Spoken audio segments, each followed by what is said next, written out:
Assalamualaikum warahmatullahi wabarakatuh. Saya Dr. Mutiawati SPD MPD, Rektor Universitas Ubudiyah Indonesia. Dalam momentum peringatan Maulid Nabi besar Muhammad SAW, mari kita meneladani akhlak Rasulullah sebagai sosok yang menjadikan ilmu pendidikan, keteladanan sebagai jalan untuk membangun peradaban.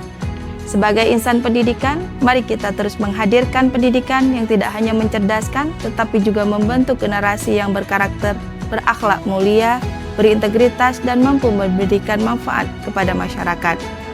Semoga keteladanan Rasulullah SAW senantiasa menjadi inspirasi bagi kita dalam membangun generasi unggul melalui ilmu dan akhlak. Selamat memperingati Maulid Nabi besar Muhammad SAW 1448 Hijriah. Semoga kita senantiasa mendapatkan syafaat dan keberkahan dari Allah Subhanahu wa Ta'ala. Wassalamualaikum warahmatullahi wabarakatuh.